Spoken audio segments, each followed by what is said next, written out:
Hey guys, so a couple weeks ago, Mike from Laughingstock Media and I actually did a video talking about a couple of sequel ideas that we would really like to see from Dragon Ball Super if it were to ever, kind of branch off and do something completely different that could basically still be kind of canon to the series, but maybe not necessarily connected to Goku, Vegeta, in the timeline where the entire series has taken place. And obviously, with multiverse and also, different multiverses and different timelines, it's definitely possible for something like that to basically exist. And one of the things we talked about in that video, but albeit really briefly, but got me kind of interested in, is maybe there could be a Pride Troopers spin-off for Dragon Ball Super to actually give us something where we're seeing characters that we probably have been introduced to in the other timelines, or at least in the main timeline, and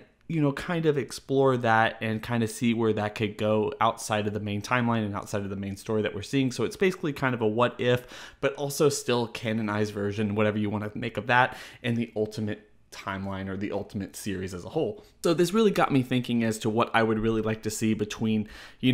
anything that Super could come up with for a Pride Troopers spinoff, and I thought I would basically cover it with a little bit more detail and a little bit more theorizing in a video all on its own. And if you guys like this, if you guys want more of this stuff, please make sure to tell me in the comment section below, because I would really like to kind of flesh this stuff out a little bit more and kind of give you more pitches for all the other spinoffs and sequels and everything that I would like to see in any type of future Dragon Ball related story. But with all that being said, let's just get straight down to this story. So basically where I'm setting this particular series is the timeline where Whis takes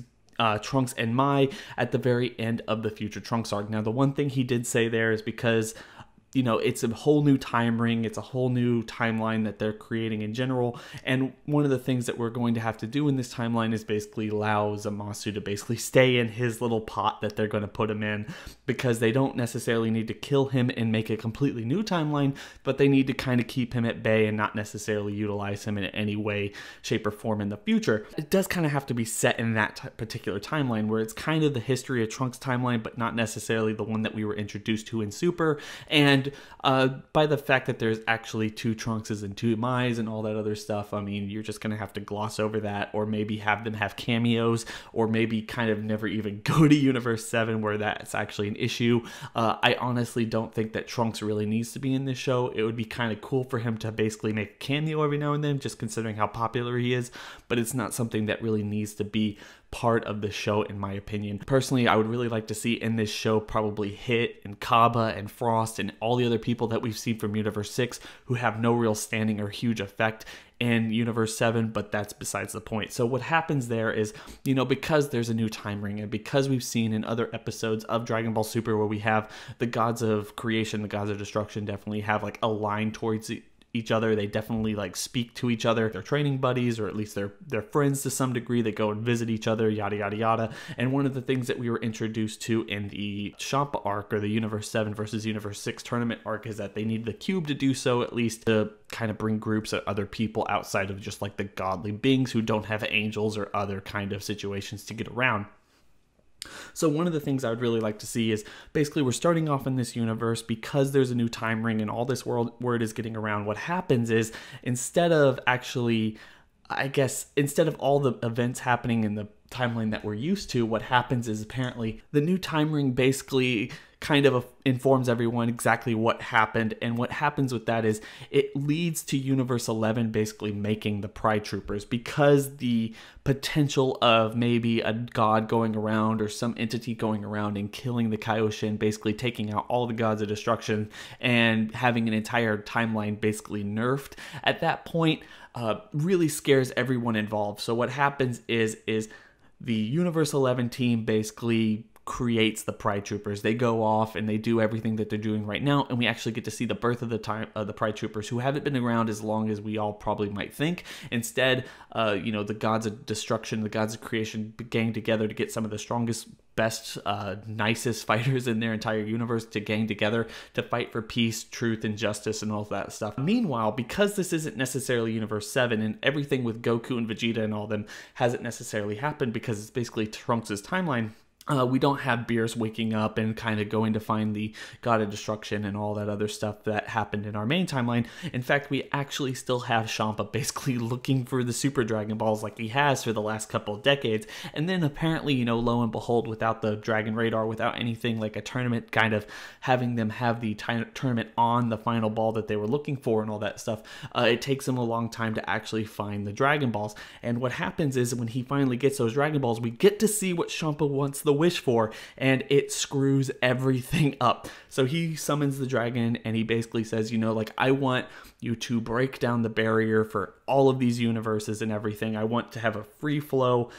situation between all 12 universes where there's a free flow of civilization and food and everything like that, because Champa at his heart is really lazy and he doesn't necessarily want to go anywhere and go between universes, and he doesn't want to have to go around his own universes to find sources of food or anything like that. He just wants it to basically come to him and be easy to come to him. But what happens is he doesn't see the ramifications or the implications of this. So apparently all the universes are basically open up to each other. We no longer have to have the cube. They don't just have to have angels flying around everywhere and everything else. So basically all these universes are basically on top of each other at this point, and it creates utter chaos, because one of the things this tournament has basically kind of opened the door to is if mortal levels have anything to do, and we're not necessarily sure at this point, but if mortal levels have anything at all to do with power levels, we have people who have minuscule power levels versus people who have huge power levels, and it creates this kind of dystopia of, I guess, emperor rulers or people, you know, have people like Frost and people like the Frieza type characters of all these different universes basically going out of their way to, you know, do injustice between all these people who probably can't help it. And because you have the newly formed Pride Troopers in Universe 11 basically already band together to basically take on all of the freaking,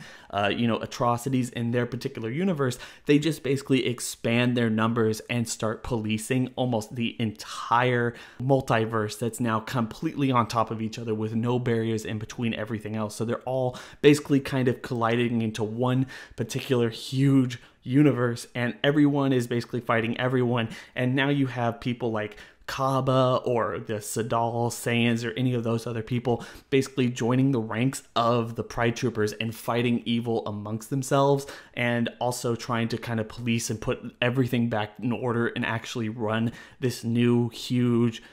colossal universe. And at the same time, you can have like all the gods, you know, all the political situation with the gods and Zeno and everything like that, working in between all that, so we can get a lot more lore there, but also some really awesome fights and some also kind of police procedural situations that you could have if you did something like,